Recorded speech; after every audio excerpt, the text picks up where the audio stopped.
All right, Deuteronomy chapter 6 is where we're going to begin. Look at verse 10. It says, "And it shall be, when the Lord thy God shall have brought thee into the land which he sware unto thy fathers, to Abraham, to Isaac, and to Jacob, to give thee great and goodly cities which thou buildest not, and houses full of all good things which thou fillest not, and wells digged which thou diggest not, vineyards and olive trees which thou plantest not, when thou shalt have eaten and be full." And I want to stop right there, because right there what we see, it reminds me a lot of our nation right now. Our nation, we have a great history, and we have a lot of great prosperity in this country, and it was built on the backs of a lot of great people, a lot of pioneers that went and explored these lands, that cleared these lands. And the truth is, most of us, we're living in houses that we didn't build. We're eating from fields we didn't plant, and we've just had good our whole life. Life's pretty easy for us as Americans today, is it not? I mean, we literally have to build gymnasiums and things and build machines to get us to go do physical stuff so we can lose weight. I mean, that's how easy we have it. And we could go on and on. I'll probably say more about that as we go. But, that's good. That's wonderful. That's a blessing. That should make us very thankful. But, God, just like he told Israel, I'm going to do all this for you. But, there's something you got to watch out for. When things get that good, there's a danger. And he says, "Then beware, lest thou forget the Lord, which brought thee forth out of the land of Egypt, from the house of bondage." Now, understand, the generation that eventually came along and forgot all these things, they were not the generation that came out of Egypt. It was a new generation. The generation that ended up doing this very thing, they weren't there in Egypt. But as a people, they forgot. And I will go as far as to say, in America, obviously, we didn't fight the Revolutionary War. Okay, we didn't fight the Civil War. We didn't fight World War I and World War II. Only a couple of us were even, or maybe one of us were even around for some of that stuff. Not pointing any fingers. But at the same time, we have forgotten it, haven't we?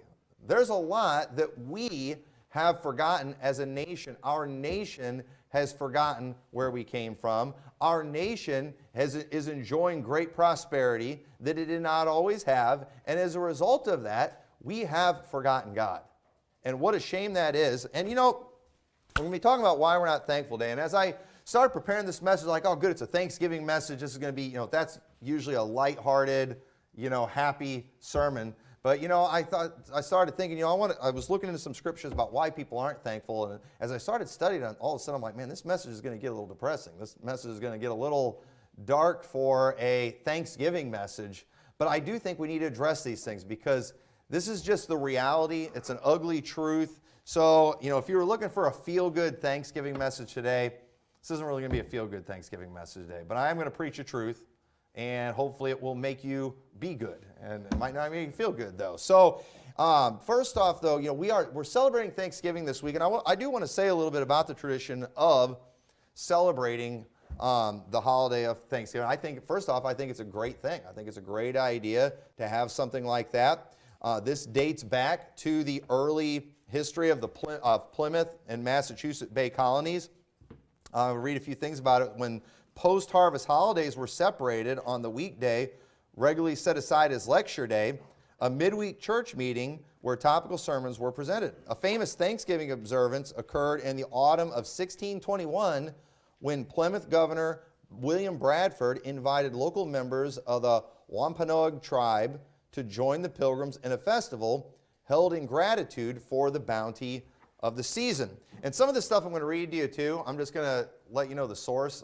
I used to listen to Rush Limbaugh a lot back in the day, and every Thanksgiving he would go through the story, the real story of Thanksgiving. I'm going to hit a few highlights from there. Right there, that triggers a lot of people. That I would use that as a source, but he was right 98.7% of the time, I think, is what he always said, and he did it with half his brain tied behind his back. So we know it's probably true. We know it's probably true. If you've never listened to Rush Limbaugh, you have no idea what I just said right there. Okay, but I'm being somewhat sarcastic. But Thanksgiving became an annual custom throughout New England in the 17th century. And in 1777, the Continental Congress declared the first national American Thanksgiving following the Patriot victory at Saratoga. In 1789, President George Washington became the first president to proclaim a Thanksgiving holiday, when at the request of Congress, he proclaimed November 26th, a Thursday, a day of national thanksgiving for the U.S. Constitution. However, it was not until 1863 when Abraham Lincoln declared Thanksgiving to officially fall on the last Thursday of November that the modern holiday was celebrated nationally. The history of Thanksgiving is, of course, another part of our history that has been hijacked by the woke culture, as is anything associated with Indians at all. As soon as Indians become a part of the story, it's going to get revised, ladies and gentlemen. It's going to get revised. Have you ever noticed they don't make cowboy and Indian movies anymore? You know why? Because they can't. Somebody will get offended and they will get in trouble. And a lot of people are trying to tell us too that the first Thanksgiving was about the Pilgrims giving thanks to the Indians instead of God, which isn't true. Even though we're not going to go into great detail on the story of the first Thanksgiving, but the Indians were a major blessing and a major part of the survival of the Pilgrims during that time. There's no doubt about it. But the Pilgrims, they knew to thank God, for these things. And I'm sure they were thankful to the Indians too. But this portion I'm going to read here, this is from one thing Rush Limbaugh would always do every year. But it says, the previous winter before the first Thanksgiving was an extremely difficult one where they barely survived.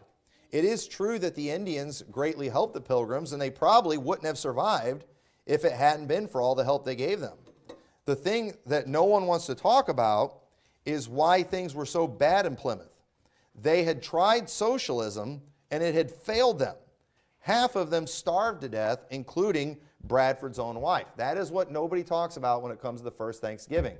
When they originally set things up there, they tried socialism. The original contract the Pilgrims entered into in Holland, they had sponsors. They didn't have the money to do this trip on their own. They had sponsors. They were merchant sponsors in London and in Holland. And these merchant sponsors demanded that everything that the Pilgrims produced in the New World would go into a common store, a single bank, if you will, and that each member of the Pilgrim community was entitled to one share. So everybody had an equal share of whatever was in that bank. All of the land they cleared, all of the houses they built belonged to that bank, to the community as well. And they were going to distribute it equally because they were going to be fair. So all the land they cleared and all the houses they built belonged to everybody, belonged to the community, belonged to the bank, belonged to the common store. Nobody owned anything. They just had an equal share. It was a commune. Now, here's what Bradford wrote about this failure. He said, for the community, so far as it was found to breed much confusion and discontent. And so in other words, they weren't happy. He said, this community was found to breed much confusion and discontent and retard much employment that would have been to their benefit and comfort. So after the failure of this experiment, they ended up giving everyone their own land to do whatever they wanted to do with. And then things exploded and became so prosperous that when the old world found out what was going on, they started coming to this new world in droves. So when the Pilgrims arrived, Bradford, he originally described the land as, in his diary, as just a cold, barren wilderness. But yet, at the same time, remember how, look at what we have today. It went from a wilderness, but folks, it didn't come that way from communism. They almost died right in the beginning from socialism, from everybody sharing everything, from everybody having an equal share. And all it did is it made people unhappy. It made them discontent. It made them lazy. It hurt the potential success and prosperity they could have had. And so Bradford, he said it bred much confusion and discontent. And so what we can really learn from the first Thanksgiving, if you actually study the history, is that communism doesn't work.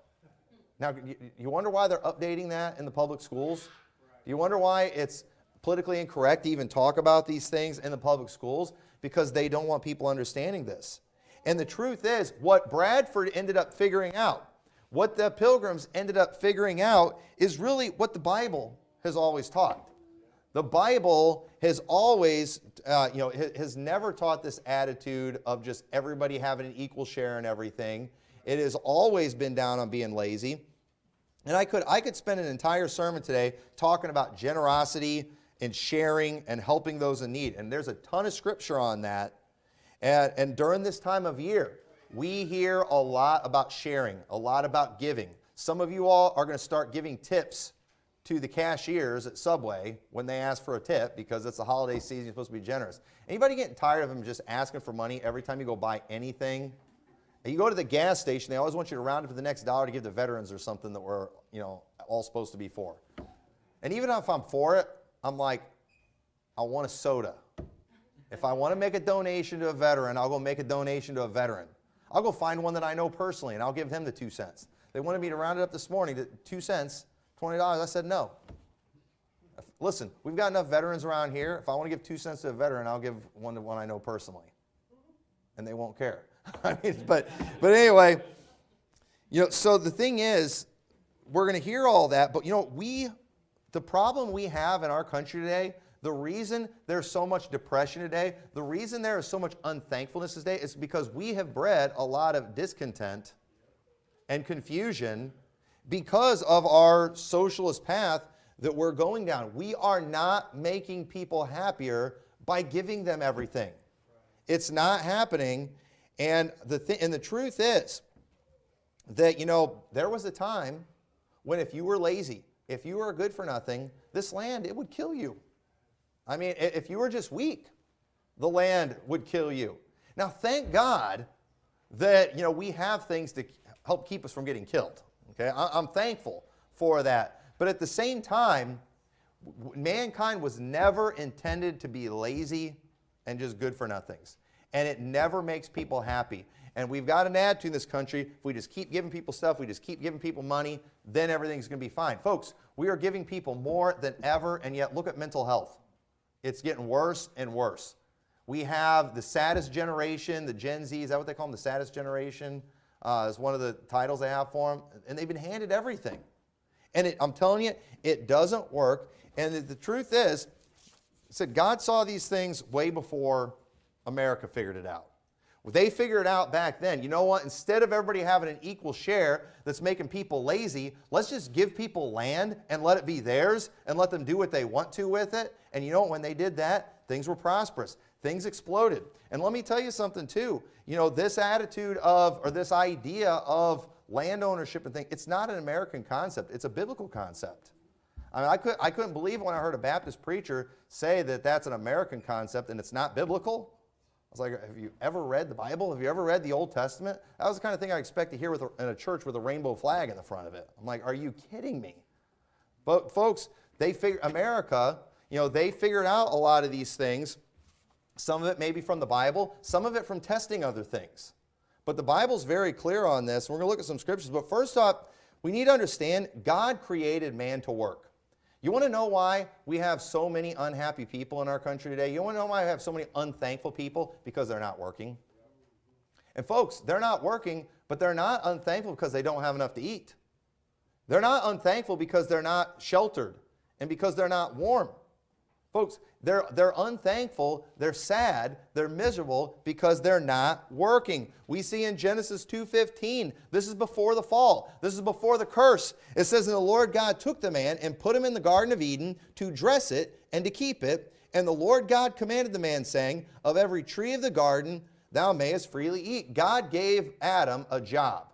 First thing Adam got was a job. And guess what, guys? Adam got a job before he got a wife. I think, dads, I think that's okay to require some guy who wants to pursue your daughter. Find out if he has a job first. Don't find out if he has an income first. Well, I got mental disability coming in, It's like, no. Do you have a job? Okay? Do you have something to do? What are you doing to keep yourself busy? What are you doing to produce something, to accomplish something? What are you doing with yourself? I don't think that's asking too much. And we see that God did. Man needs something productive to do. It's how we are wired. If we are not doing anything, we are not going to be happy. This has happened on multiple occasions. We've had people that have come through here that have been miserable, that have been unhappy, that have talked about their mental health issues, they've talked about all their anxiety problems and all these different things they've had, and then I dare tell these guys, have you thought about getting a job? Because they don't have a job. You know, some of you all, you think you're stressed because of your job. And you know what? You probably do have stress because of your job. Jobs can be stressful, but did you know what? I believe you'd actually be worse off if you just had no job. You know why? Because listen, men, while some of that stuff's not fun and it's annoying, you know what? We need challenges. Men, we are wired to be challenged and to overcome those things.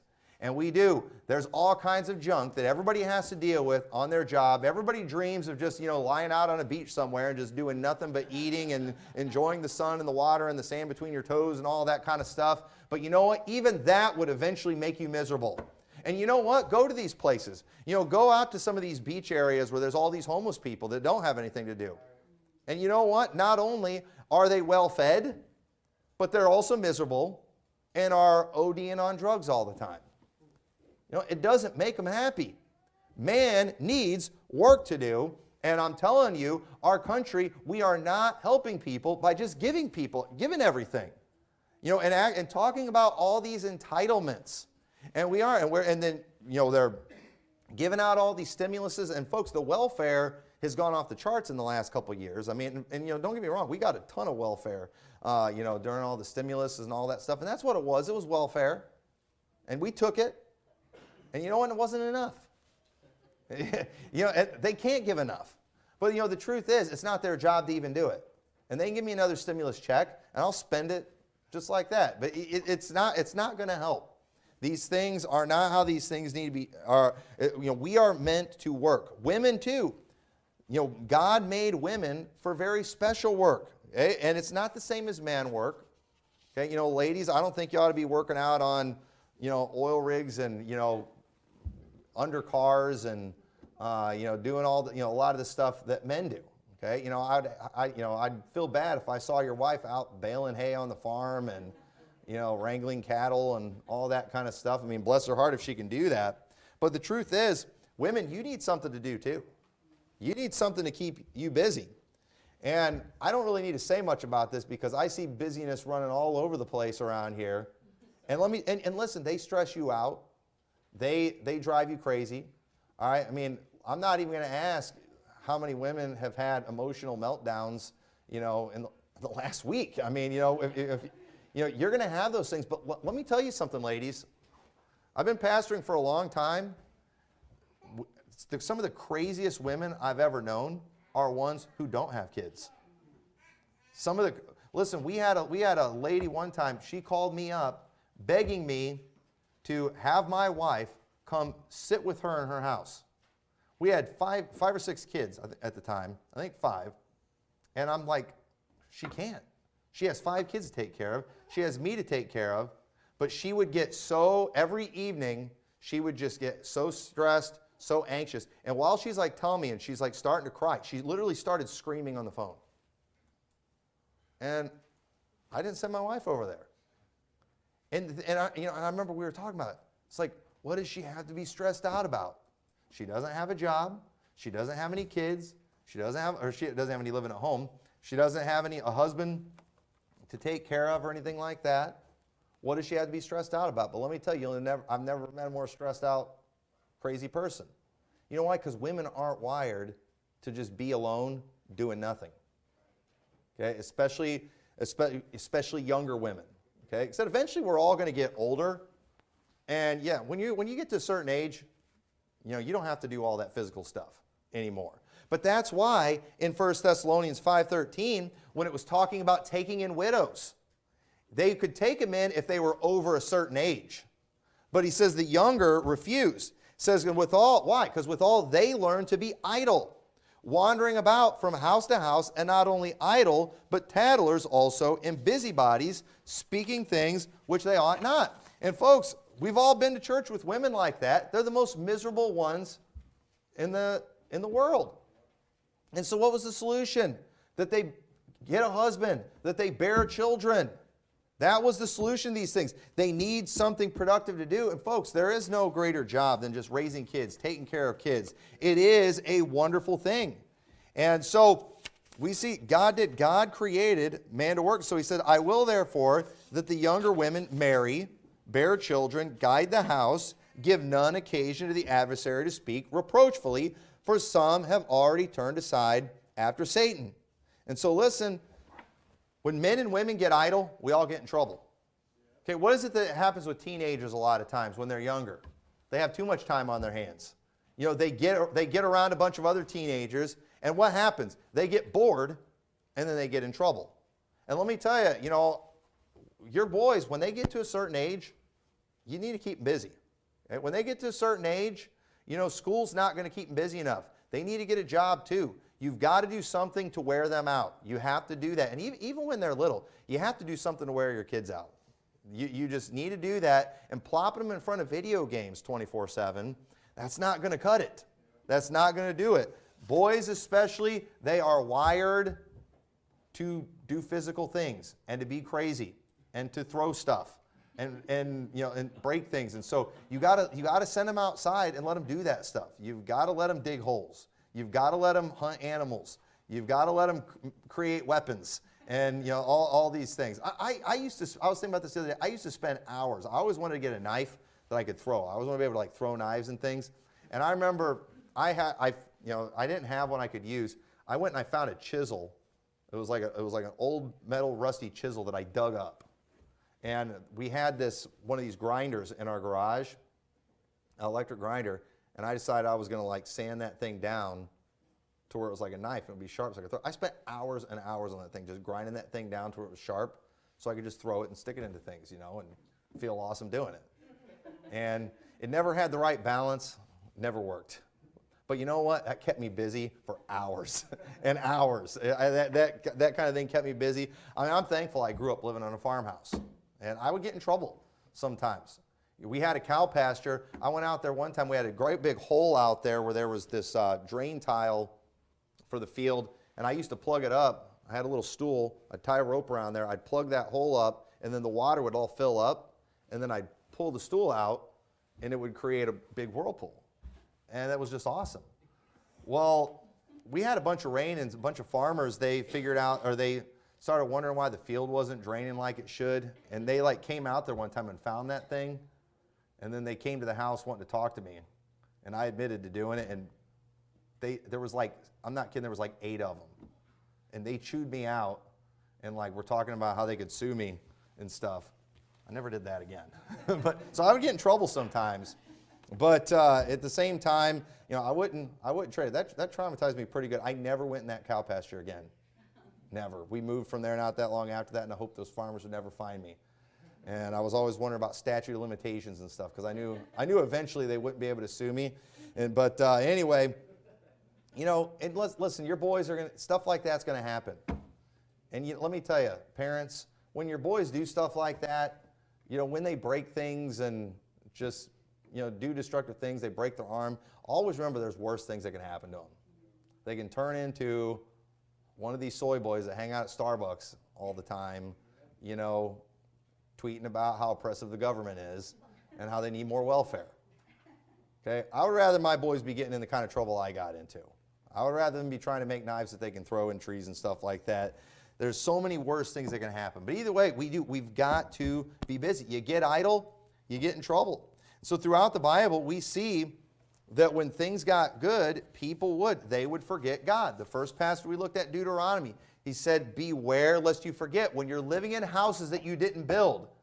And why did he say it that way? You know why? Because when you don't build it, you don't appreciate it as much. You don't appreciate the work that it went into it. And you know, I used to be involved in home preservation and things, and it always bothered me to see what renters would often do to the homes that they lived in.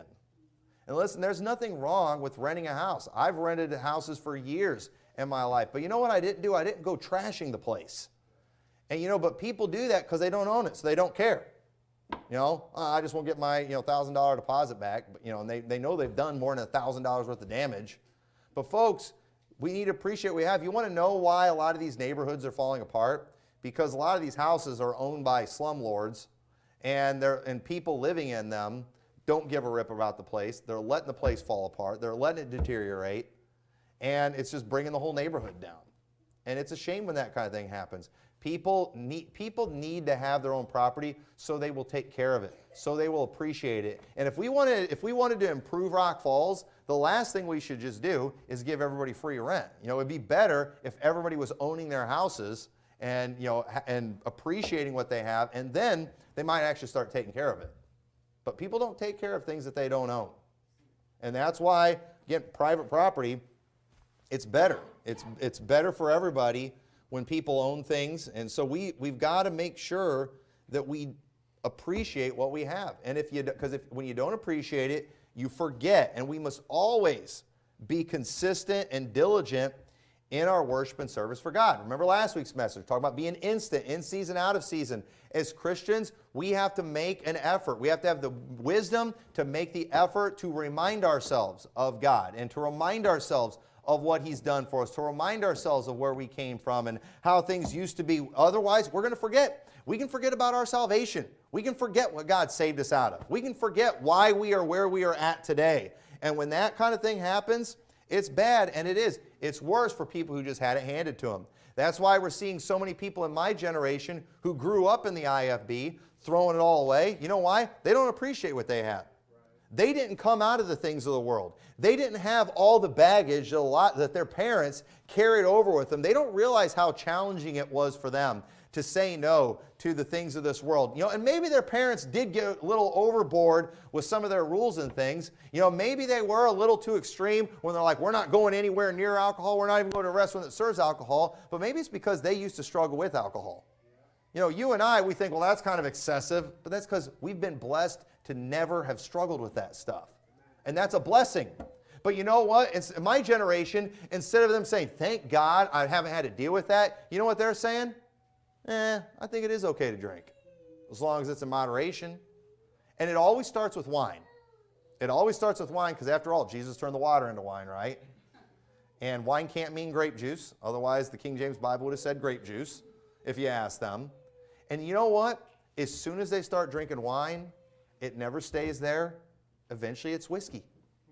It always. Because the thing is, if you're going to justify drinking wine, then why wouldn't the rest of the stuff be wrong too? And you know what? They always are eventually on the hard liquor. It's the way it always goes. And you know what? You know what happens? They forget. You know what happens? They weren't thankful. And when we forget God, the path is always the same. In Romans 1:21 says that when they knew God, they glorified Him not as God, neither were thankful, became vain in their imaginations, and their foolish heart was darkened, professing themselves to be wise, they became fools. And so notice, they didn't glorify Him as God, and they weren't thankful. And as a result, they went down a path where they just started giving their flesh everything it wanted. See, those of us who are remembering God, those of us who remember what He saved us from, we understand we do need to regulate ourselves. Those of us who appreciate what God did for us, the fact that Jesus had to die and pay for our sins, we can't enjoy taking advantage of the grace of God. We can't feel good to just go out and to knowingly, willfully do something that is offensive to a holy God. We can't enjoy that kind of thing. But you know what? If we forget God, then it's not about pleasing Him. It's going to be about pleasing our flesh. And if you're about pleasing your flesh, it's so predictable where you're going to go with it. You know why? Because the flesh, it's all the same. Everybody's flesh is always the same. Just like we can predict what will happen to this battery if I drop it, it's just going to fall. Why? Because gravity always pushes it down. You know, it's the same thing too. You give your life over to the things of the flesh, you know where it's going? Perversion. Going to all these things that it talked about in Romans chapter 1. That's where it's going every time. And folks, it starts when we forget God.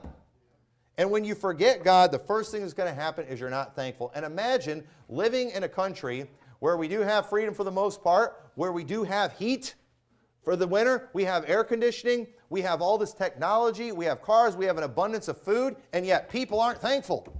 People are miserable. People are, Thanksgiving, something, you can get up in church. Raise your hand if you have something you want to say you're thankful for. And people, we do that here all the time. Got a prayer, got prayer requests. Pray that I get more of what God's already given me because I'm not thankful for what I got. Ask for a praise. Every time. Why? It's just, it's our flesh. You know what? If we would start remembering God instead of thinking about our flesh, we'd be like, man, we've got a lot to be thankful for. I'm not in hell with my back broke. So I have something to be thankful for. And so today we're living in a prosperous time in a world where people are pretty much doing whatever their flesh wants, yet we are producing the most depressed and mentally unstable generation that has ever lived. And what we must understand is we cannot help people by giving them more of what's caused them to forget God. God said, when you're in houses that you didn't build, all these things that you didn't do, beware lest you forget. We've got bums out there, and we think we're going to make them happier by just giving them food that they didn't work for, giving them money they didn't earn. We think that's going to make them happier. We think that's going to solve their problems. It's not going to solve their problems. So the Bible is very clear, though. I want you to understand this. And we got to learn to distinguish these things. The Bible is very clear. And this is where it gets a little dark, and I'm not trying to get dark. This is just Bible, okay? But the Bible is very clear. We should take care of the elderly. We should take care of widows. We should take care of orphans. And yes, the poor, people who have fallen on hard times. Okay? Not people who have chosen to give their lives to the things of the flesh and drugs and refuse to work. There's a difference. There was a time when people were poor because their crops didn't make it. There was a time they were poor because their houses and their barns or something they built burnt down. And everything they had was destroyed. They weren't poor because they were lazy. They were poor because they fell on hard times. Or maybe because they had an injury, because they were wounded. And I believe we should help the weak. And so there are people we are supposed to help, but we were never commanded to take care of the lazy. 2 Thessalonians 3:10 says, for even when we were with you, this we command you, that if any would not work, neither should he eat. And I'm just going to read through a bunch of these verses. I'm going to have a tough time not preaching a sermon about each one. But this is what the Bible says about lazy good-for-nothings. Proverbs 13:4, the soul of the sluggard desireth and hath nothing, but the soul of the diligent shall be made fat. Proverbs 20:4, the sluggard will not plow by reason of the cold. Therefore shall he beg and harvest and have nothing. I'm tired of people who have every excuse in the world to not go work. I mean, the littlest thing will keep them out of work. They get snowed in when we had a dusting out there. They get leafed in during the fall, and they get sunned in during the summer. I mean, it's that bad. Proverbs 12:24, the hand of the diligent shall bear rule, but the slothful shall be under tribute. Do we really want to put the lazy people in charge of things? No, they're the ones under tribute. He also that is slothful in his work is a brother to him that is a great waster. Listen, you go to these houses where they're getting all the food bank food, they throw away half of it or more. They don't care. They didn't pay for it. They didn't earn it. The slothful man saith, there is a lion in the way, a lion in the streets, making excuses. Proverbs 26:14, as the door turneth upon his hinges, so doth the slothful upon his bed. The slothful hideth his hand in his bosom. It grieveth him to bring it again to his mouth. They fake disabilities because they don't want to take care of themselves. They turn on their bed like a door on a hinge. What is it? They can't even sleep. You know why they're struggling to sleep? Because they haven't done anything. Listen, you go work as hard as a lot of men do. They don't have trouble. When you put in a hard day's work, you don't have trouble sleeping. It's when you've been lazy, when you've been doing nothing. And so I believe we should help the disabled. But then that brings up the question, what about the mentally disabled? And listen, if somebody is mentally incapable of something, I don't think we should just go demanding all these things from them. But the problem is today, because we've made that an exception, now everyone's got a mental disability. Everyone's mentally disabled now. And it's just amazing, and a lot of times, well, I have anxiety. Well, you know what? I mean, I used to get pretty anxious when I would go to bed at night thinking I have to get up at 2:30 in the morning. There's a lot of things that make me anxious. There's the things that I don't want to do. Things that you just have to do. It causes anxiety. You know what I don't get to do? No, just quit and do nothing. So anxiety is a mental disability? Well, then you know what? I am crazy. Because sometimes I do get a little anxious thinking about stuff.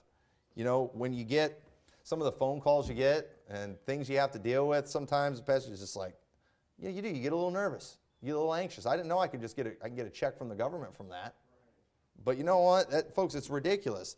And so, listen, I'm not trying to be politically incorrect here, but here's just the harsh truth, okay? Whenever we fail to follow the laws of God, you know what ends up happening? The planet typically has a way of taking care of things for us, okay? But the problem is, whenever the planet takes care of things, it usually takes a lot of innocence out with it. And what am I talking about? Well, in Deuteronomy 21, in verse 18, so we're not going to turn over there, but you all know the passage in Leviticus where it's talking about all the abominations, talking about homosexuality and things, and it says, the land itself vomiteth out the inhabitants.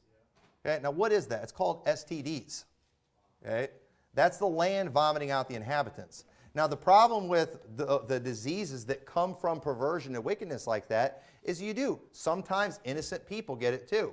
If some homo goes and molests some little kid, a lot of times they give him a disease. That kid's now got this terrible disease, and obviously they didn't do anything wrong, but because society didn't deal with the pervert, now innocent people are getting these diseases, and you know what? The land's going to probably vomit that poor child out because of the disgusting disease he picked up from the pervert. So again, God instituted man to deal with certain crimes and certain things, and when we don't do it, eventually they're going to get what's coming to them, but innocent people are going to be taken out with them. And so we've got a lot of disease in this country today. More and more, when you hear the statistics on STDs and a lot of these different things, it's insane. It's like, why is it so bad when we've got all the things at our disposal today to keep us clean and sanitary? It's because we're promoting perversion, and we're not punishing any of that.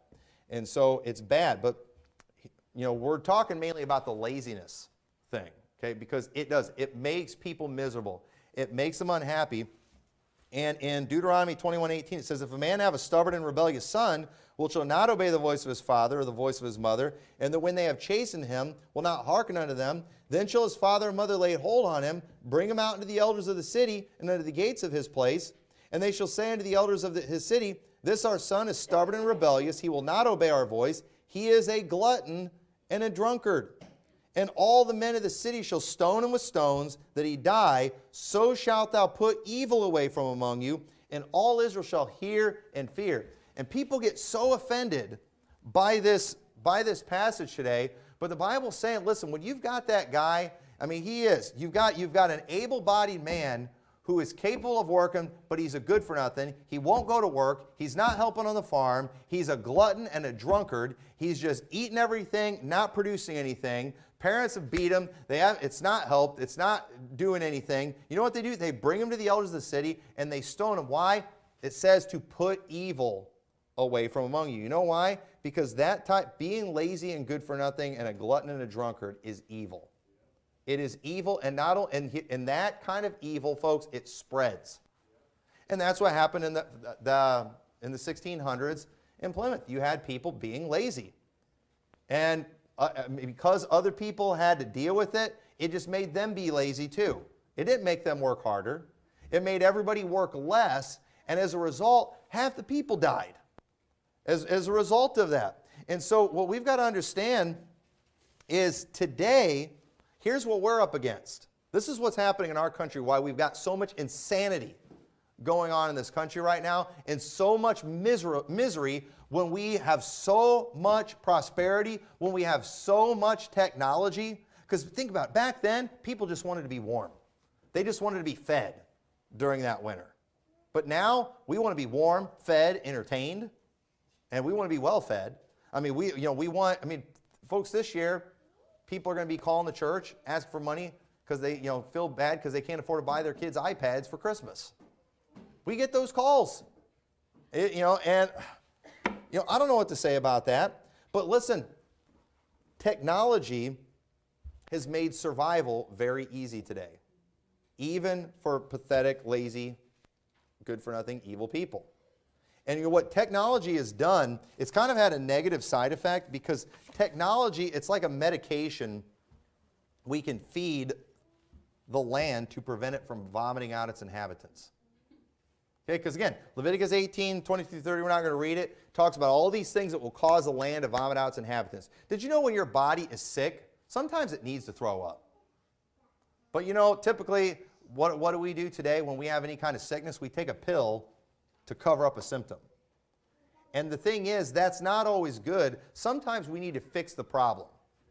Okay? If I break my leg, I shouldn't just take painkillers so it's not bothering. I need to get my leg reset. I need to get it fixed. I need it to heal. Okay? I don't just need to keep taking pain pills so I don't notice the pain. Otherwise, I'm going to have a greater problem. So today, we have so many lazy people that at one time, the planet would have just taken them all out. Okay? That what we have today now is we've got a massive number of these people, and they're miserable, they're crazy, and the evil is abounding with them. Now, here's the thing. You're saying, oh, you wish half this country would have died. No, here's what would happen to most lazy people if they actually had to get cold and had to get hungry. They would just get busy. Okay? Listen, this stubborn and rebellious son situation, that wouldn't happen very often if we actually did things right.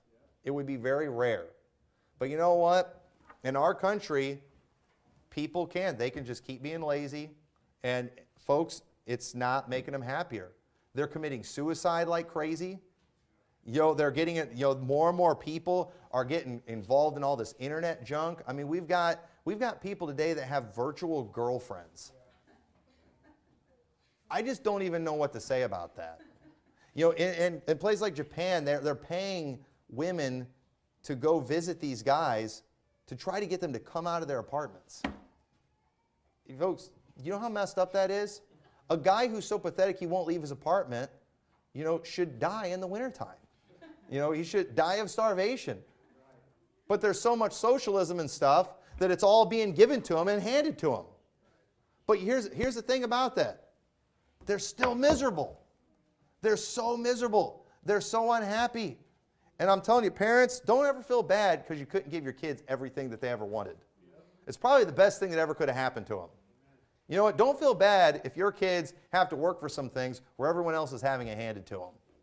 Because you know what? They're actually getting some character. And you know what? They're going to be happy than little Lord Fauntleroy, whose mom gives him everything he asked for.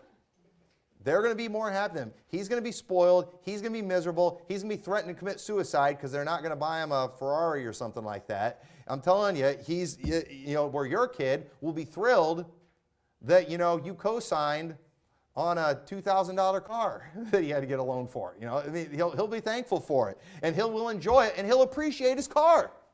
But people have these things given. They don't appreciate it. They're not happy. And so our protection of the lazy and the wicked, it's only making laziness and wickedness spread in this country. And you can only mask the symptoms for so long before the sickness just fully takes over. Sometimes we need to vomit. Sometimes I think, you know what? The grid does need to go down for a while so the land can vomit. But and I don't want that to happen, because you do have the innocents, you have the weak, and the people who can't take care of themselves, not through any fault of their own. But at the same time, if there was some way we could just vomit what needed to be vomited, that would be the way to go. But either way, the Bible and history has proven we are doing everything wrong in this country when it comes to producing a society that is thankful and happy. And I want my kids to be thankful, and they won't be if all I do is give them everything without them ever working or struggling for something. We need struggles. We need hard times. I mean, our kids all the time, now I say it with our kids all the time, it's a hard life. To Hannah and Kelly, we're always talking about their hard life. Hannah just had her second birthday, and we were talking about what a rough 2 years she's had. We talk that way all the time. We're obviously being funny, but the truth is that, 2-year-olds' lives are pretty easy. They don't think they are, but they are really easy. And you know what, parents? Let them go through some hard times. Let them deal with the crisis of watching one of their older siblings get to do something that they're not allowed to do. That's not fair. Well, it's a great lesson for them to learn. If you make the older kids have to do the same thing that the 2-year-old does, that 2-year-old's going to grow up thinking they should have the same income as everyone else, even when they're not working and doing anything. Yeah, you have different rules for different kids. Yeah, you know why? Because they're different kids with different ages. Yeah, I have different rules for our 21-year-old than our 2-year-old. And I don't have that many rules for the 21-year-old. I mean, it's not even in the house right now. So, either way, some of this stuff's common sense, but it's heartbreaking to just see how miserable our country is and how we're doing everything wrong to fix it. And I know this is not a happy thing, but you know what? If you have struggles, you're the one that's going to actually appreciate what you have and actually be thankful. And it's so important that we keep a thankful spirit when we're not thankful. Listen, if you're not thankful right now, you need to understand you do have a spiritual problem and you need to get it right. You need to figure out why you are not thankful. And I'm going to tell you right now, you are not unthankful right now because of your circumstances. Okay? That's a lie. Okay? That you are not unthankful because of your circumstances. I get it. It's cold. It's cold out right now. Okay? You weren't thankful in the summer either. Okay? You weren't thankful when it was 72 degrees out. Okay? And, it's the holiday season and the financial struggles. You weren't thankful after you got your tax return. Okay? Thankfulness, it's a spiritual thing, and you can be thankful in any state, in any situation. So with that, let's pray. Dear Lord, I pray this message was a help to everybody. And Lord, I pray you'll help us, Lord, while our world is messed up and our country is just doing absolutely everything wrong and just destroying the lives of so many people, I pray, Lord, you'll help us to have the wisdom and the character to do the right thing and to raise our kids the right way. And I pray you'll help us to just be successful in raising up a generation that does appreciate what they have and that are thankful. In your name we pray. Amen.